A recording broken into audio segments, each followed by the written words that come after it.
प्रबंध समिति आदर्श विद्या मंदिर जोधपुर की ऑनलाइन कक्षा में आपका स्वागत। कक्षा द्वादशी वाणिज्य का कालांश है। ये विषय है हमारा व्यवसाय अध्ययन और अध्याय है प्रबंध के कार्य, प्रबंधकीय भूमिका एवं स्तर। इसके अंतर्गत हमने प्रबंध के प्रमुख कार्य समझे थे। आपको वो पांचों कार्य याद होंगे। एक बार वापस उसका मन में रिवीजन कर लेते हैं।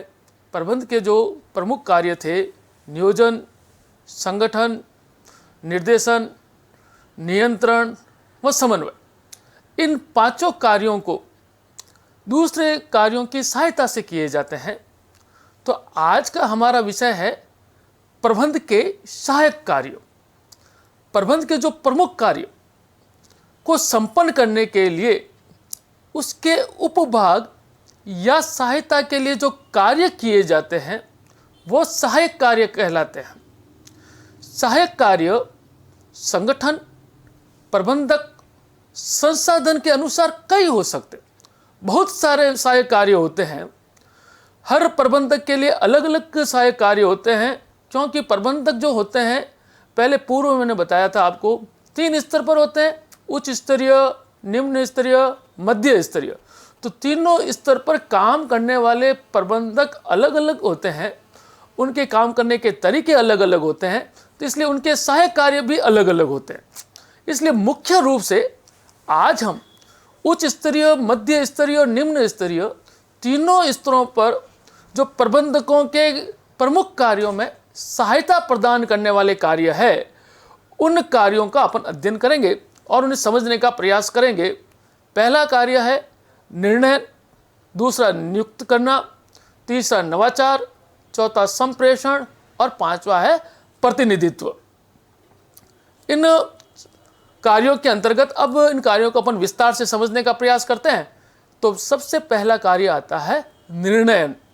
यह किसी कार्य को करने या नहीं करने के संबंध में उपलब्ध विभिन्न विकल्पों में से किसी एक श्रेष्ठ विकल्प का चयन करने की प्रक्रिया से। यानी किसी को कई कार्य करने होते हैं, उसमें से अपन उसके पास में कई ऑप्शंस होते हैं, उन ऑप्शंस में से उसको जो बेहतर ऑप्शंस हो, जिससे कार्य उसका सरलता से हो, सुगमता से हो और वो कार्य प्रभावपूर्ण हो, है ना, इसलिए उसको इसके लिए क्या करना पड़ता है, निर्णय लेना पड़ता है।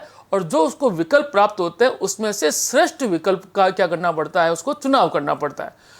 इसके लिए उसे बौद्धिक प्रक्रिया अपनानी पड़ती है, क्योंकि मानसिक प्रक्रिया है। मस्तिष्क के उसको सोचना पड़ेगा कि कौन सी विकल्प जो होगा वो संस्था के लिए बेहतर होगा, जिसके द्वारा किसी समस्या के समाधान व उद्देश्य की प्राप्ति के लिए कुछ संभावित विकल्पों में से एक उपयुक्त विकल्प का चयन किया जाता है। जैसे कि किसी संस्था के अंतर्गत एक प्रबंधक के विक्रय प्रबंध डिपार्टमेंट का जो प्रबंधक है, उसके पास में आता है कि अगर पूंजी अत्यधिक लगाई जाए तो उसे लाभ भी अत्यधिक मात्रा में होगा, किंतु लाभ प्राप्त होने की जो गति होगी वो बहुत लंबी होगी, यानी कि बहुत समय लगाएंगे। और एक पद्धति ये होती है कि जिसके अंतर्गत कम पूंजी की आवश्यकता होगी और उसके अंतर्गत लाभ भी प्राप्त होगा, किंतु लाभ की प्राप्ति की जो दर होगी वो क्या होगी, कम होगी। तब इन दोनों में से उसको श्रेष्ठ विकल्प का चुनाव करना होगा, या फिर वो क्या करेगा, इन दोनों विकल्पों को वो क्या करेगा, शामिल करके कार्य करेगा, जिससे कि संगठन का जो उद्देश्य है वो उद्देश्य उसको क्या हो सके, प्राप्त हो सके। प्रबंधकों को प्रत्येक क्षण महत्वपूर्ण निर्णय लेने होते हैं जो संगठन के कार्यों व कार्य प्रणाली को क्या करते हैं, प्रभावित करते हैं। यह प्रबंधक के कार्य निर्णय प्रबंध के प्रत्येक कार्य में अंतर्व्याप्त होते हैं। यानी कि प्रबंध के जितने भी कार्य किए जाते हैं, प्रत्येक कार्य के अंतर्गत निर्णय उसके अंतर्गत सम्मिलित होते हैं। बिना निर्णय के प्रबंधक कोई भी कार्य करना उसके लिए संभव नहीं होता है। दूसरा अपना सहायक कार्य है नियुक्त करना। संगठन की जो संरचना होती है उस संरचना के अंतर्गत उसे दो भागों में विभाजित किया जाता है। प्रथम होता है भौतिक संरचना, जिसके अंतर्गत भवन आता है, उपकरण आते हैं, मशीन आती है, सामग्री आती है, रॉ मटेरियल आता है तथा पूंजी आती है।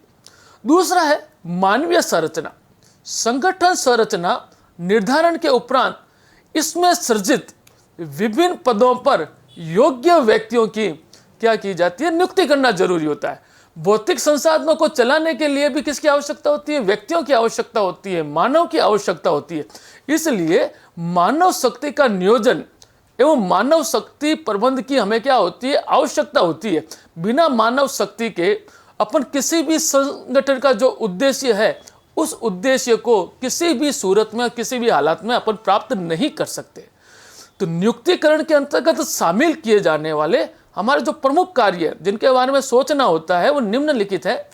मानव शक्ति की आवश्यकता का अनुमान लगाना, किस विभाग के अंतर्गत कितने व्यक्तियों की आवश्यकता होगी। फिर योग्य व्यक्तियों को नियुक्ति देकर उन्हें प्रशिक्षण देना। योग्य व्यक्तियों की नियुक्ति, जिस पद के योग्य व्यक्ति है उस पद के अनुसार ही उसे क्या करना? नियुक्ति देना। जैसे कि अभी आपने देखा हो कई बार वैकेंसी आती है तो उसके अंतर्गत चतुर्थ श्रेणी की वैकेंसी निकलती है तो वहां पर भी उच्च कक्षा उत्तीर्ण किए हुए पीएचडी होल्डर भी और अपने पोस्ट ग्रेजुएशन तक के भी व्यक्ति क्या करते हैं, उसमें फॉर्म भरते हैं। तो बताइए, अगर वो चतुर्थ श्रेणी है, क्या वो वहां पर कमरे की सफाई कर पाएगा? क्या वहां झाड़ू लगा पाएगा? अगर किसी के पास में उसको ट्रे लेकर जाना है, पानी वानी लेकर जाना है तो ले जा पाएगा क्या? ऐसा उसके ईगो को वो क्या करेगा? हर्ट करेगा, वो नहीं करेगा। और अगर उच्च पद है और उसके लिए निम्न पढ़ा लिखा व्यक्ति उसके के लिए पद पर नियुक्त हो जाता है तो क्या वो कार्य कर पाएगा? नहीं कर पाएगा। इसलिए योग्य व्यक्तियों को नियुक्ति देकर उन्हें क्या करना होता है? समय समय पर प्रशिक्षण देना होता है। आज के समय में निरंतर क्या हो रहा है? परिवर्तन हो रहा है, तकनीकी परिवर्तन हो रहा है, कार्य करने की पद्धति में परिवर्तन हो रहा है। आपने देख लो कि अभी मार्च से पहले जनवरी फरवरी के अंतर्गत अपन कक्षा में बैठकर पढ़ाई कर रहे थे, आपस में बैठकर उस चीज को क्या कर रहे थे? समझ रहे थे। आज की स्थिति क्या हो गई? हमें ऑनलाइन पढ़ना पड़ रहा है। आप दूर हैं, है ना, हम कहीं और हैं और वहीं से हम बैठकर आपको पढ़ा रहे हैं। तो उसके लिए भी हमें क्या मिलना चाहिए? प्रशिक्षण मिला। प्रशिक्षण मिलने पर हम आपको समझा रहे हैं और आपको वो चीज क्या हो रही है? समझ में आ रही है। फिर समय समय पर नियुक्त व्यक्तियों के कार्यों का मूल्यांकन करना और उस मूल्यांकन के आधार पर उनका वेतन को क्या किया जाता है? निर्धारित किया जाता है। समय समय पर फिर कार्यों का मूल्यांकन करना और उन्हें पदोन्नति प्रदान करना। इस प्रकार कर्मचारी की भर्ती से लेकर सेवानिवृत्ति तक के समस्त कार्य इस नियुक्तिकरण में शामिल होते हैं। परिवर्तन के दौर में बदलते उत्पाद, तकनीक व बाजार के कारण श्रमिक या कर्मचारी की छटनी व नियुक्ति निरंतर रूप से चलती रहती है। यह प्रबंध में निरंतर चलते रहने वाला सहायक कार्य होता है। इसके अंतर्गत कई कार्य किए जाते हैं। अब तीसरा बिंदु है नव परिवर्तन या नवाचार। जो नव परिवर्तन होता है, नवाचार यानी कि अनुसंधान करना, खोज करना, इसके बारे में पीटर ड्रकर ने कहा कि कार्य को प्रबंध का सबसे यह महत्वपूर्ण और प्रमुख कार्य को इसको बताया गया है। अनुसंधान करना, नवाचार करना, नए नए प्रयोग करना, नवीनता लाना। इसका आश्चर्य क्या होता है कि निश्चित अवस्था में नवीनता लाने से होता है। किसी भी संगठन या उपक्रम के लिए दीर्घकालीन तक व्यावसायिक दशाएं एक समान नहीं रह सकती। निरंतर उसमें क्या रहता है? परिवर्तन रहता है। आपने देखा होगा कि मोबाइल आए थे, उससे सबसे पहले किस प्रकार के मोबाइल आए थे? उसके अंतर्गत कई बार इनकमिंग की ही सूचना होती थी, ठीक है ना। फिर उसके बाद में मोबाइल आने लगे, छोटे से मोबाइल आने लगे, उसके अंतर्गत फिर नवाचार होने लगा तो कलर्स आने लगे। उसके बाद में कई नवाचार, उसके अंदर ऐप्स आने लगे, कुछ विशेषताएं आने लगी, सॉफ्टवेयर आने लगे। आज का जो अपन मोबाइल यूज करते हैं, आपने देखा एक प्रकार से अपन चलता फिरता कंप्यूटर है। इसके अंतर्गत अपन गाने भी सुन सकते हैं, टॉर्च का भी उपयोग होता है, रेडियो होता है, वीडियो कॉलिंग अपन कर सकते हैं, अपने वीडियो कॉलिंग के साथ साथ में अपन अन्य कई प्रकार की गतिविधियां इसके अंतर्गत कर सकते हैं। अपन वीडियो भी रिकॉर्ड कर सकते हैं और वो रिकॉर्डिंग वीडियो कहीं भी भेज सकते हैं। ये क्या हो रहा है? नवाचार हो रहा है, नव परिवर्तन होता है। अतः प्रबंधन में भी समय व परिस्थितियों के अनुसार क्या करना पड़ता है? परिवर्तन करना पड़ता है और उसमें क्या लानी होती है? नवीनता लानी होती है। उपकरणों की कुशलता एवं विकास के लिए आवश्यक है कि प्रबंधन परिवर्तित परिस्थितियों के अनुसार नवीन पद्धतियों और तकनीकों का निरंतर रूप से प्रयोग में लाए। नव परिवर्तन के द्वारा ही व्यवसाय व प्रबंध दोनों की उन्नति संभव है। अगर अपन नव परिवर्तन नहीं करेंगे, अनुसंधान नहीं करेंगे, तो हमारा प्रोडक्ट क्या हो जाएगा? पीछे रह जाएगा।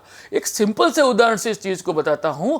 आज से कोई 10 साल पहले, 15 साल पहले मार्केट के अंतर्गत एक वेस्टर्न नाम का टीवी चल रहा था, WESTON, वेस्टर्न टीवी चल रहा था। बहुत जबरदस्त उसकी मांग थी मार्केट के अंतर्गत, किंतु उसने उसके अपने टीवी के अंतर्गत किसी प्रकार का नव परिवर्तन नहीं किया, किसी प्रकार के अनुसंधान नहीं किया। उसको अपना अहंकार था कि मेरा जो मार्केट वैल्यू है वो अत्यधिक है। किंतु आज उसके अंतर्गत देख लीजिए, न तो आप उसको जानते हैं, न आने वाली पीढ़ी जानते, वो मार्केट से लुप्त ही हो गया, क्योंकि उसने उसके अंतर्गत नवाचार नहीं किया।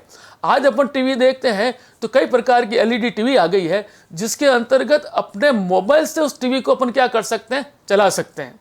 तो ये क्या हो गया? नव परिवर्तन, नवाचार। इस नव परिवर्तन के द्वारा ही व्यवसाय और प्रबंध दोनों की उन्नति संभव होती है।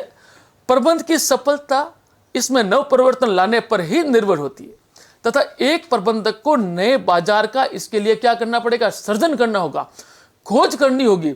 मार्केट, नए नए मार्केट उसको क्या करने पड़ेंगे? बनाने पड़ेंगे। बाजार में अपने प्रोडक्ट की वैल्यू को उसको क्या करना होगा? बढ़ाना होगा।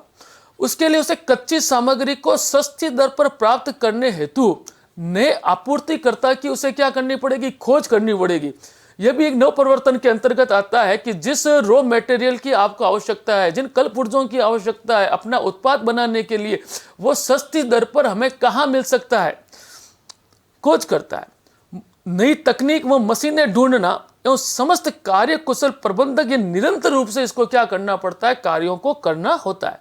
ऐसा करना संगठन के अस्तित्व, सफलता एवं विकास और उसके विस्तार के लिए अति आवश्यक है। इसीलिए मैंने शुरुआत में बोला था, ये वापस में शब्द बोल रहा हूं, इसके लिए प्रबंध के गुरु पीटर ड्रकर ने इस कार्य को प्रबंध का सबसे महत्वपूर्ण और प्रमुख कार्य बताया है कि किसी भी संस्थान के अंतर्गत निरंतर रूप से क्या होते रहना चाहिए? नव परिवर्तन होते रहना चाहिए और उसके अंतर्गत नवाचार भी होते रहना चाहिए। चौथा बिंदु है संप्रेषण। यह भी बहुत अत्यधिक महत्वपूर्ण बिंदु है।